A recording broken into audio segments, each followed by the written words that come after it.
د پخوا زمانې قصه ده د ورونو په لمن کې یو وړوکی شانتي کلی آباد و. په دې کلي کې د ګل الرحمن په نوم یو هلک اوسېده.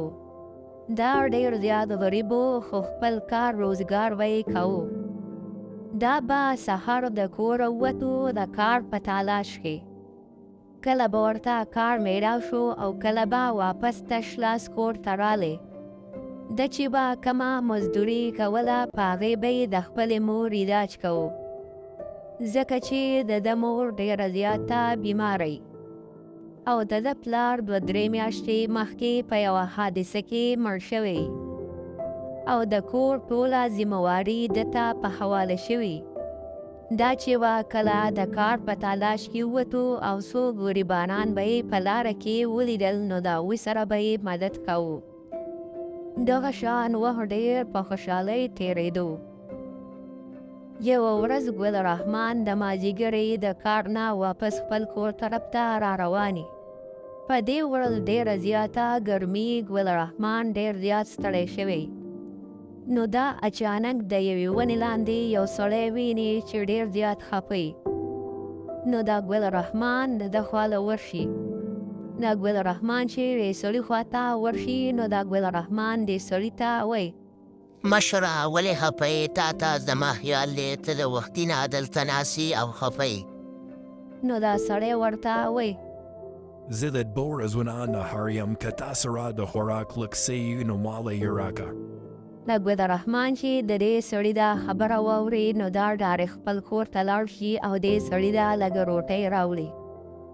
په دې ورځ بیا دا ګل الرحمن ډېر زیات خوشحاله او دا خپل کور ته راشي. دا چې کور ته راشي نو دا ټوله قصه خپلې مور ته وکړي.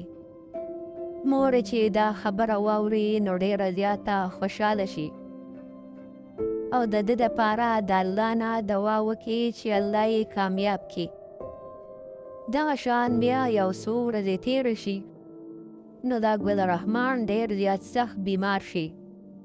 د ده بیماري ورځ په ورځ ډېره سیوا کېږي او د دوی کره د خوراک دپاره چې څه یي هغه ختم شي، ځکه چې ګل الرحمن به د کور ټوله خرچه چلوله.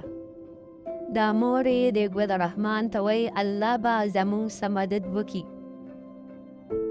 بیا چې ماښام شي نو دوی ته ور وټکېږي نو دا مور یې ډېره زیاته حیرانه شي چې په دې ټیم کې څوک رالل.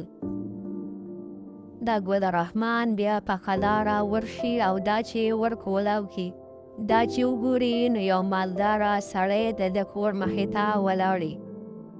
دا ګل الرحمن چې دې سړي ته په غور سره وګوري، دا هغه سړی د کم چې ګل الرحمن 2-3 ورځې مخکې مدد کړی.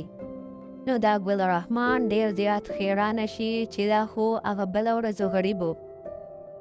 نو دا سړی ورته ټوله قصه وکړي: زه غریب نه وم خو ما د دې کلي د هلک سره اورېدل چې څوک د چا مدد کوي او که نه.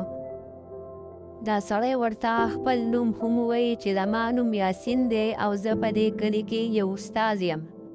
نو دا یاسین د ګاډي خواله ورشي او د دې نه ډېر زیات د خوراک سامان دوی ته ورکړي او دا یاسین دا وعده وکړي چې زه به ستاسو د کور خرچه او ستاسو علاج ضرور کوم.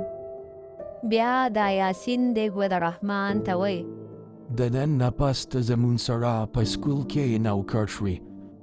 د سکول صفایي به کې موږ به تاله د میاشتې تنخوا درکوو. دا ګل الرحمن چې د ده دا خبرې واوري نو دا ډېر زیات خوشحاله شي. دغه شان بیا یو څو ورځې تېرې شي، دا ګل الرحمن هم ښه شي او د ده مور هم ښه شي. دوی بیا خپل ژوند ډېر په خوشحالۍ تېروي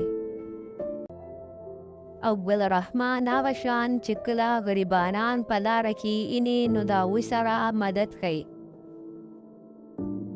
په دې ځای کې دا خوندوره قصه ختمه شي. ملګرو که ویډیو هم خوښه شوې وي ویډیو د سره لایک کوئ او چینل ورسره ضرور سبسکرایب کوئ. او که څوک هم داسې 3D کارټون انیمیشن ویډیو جوړول غواړئ نو زموږ سره په دې نمبر واتساپ کې رابطه وکړئ. د بلې ویډیو پورې د لوی الله په امان.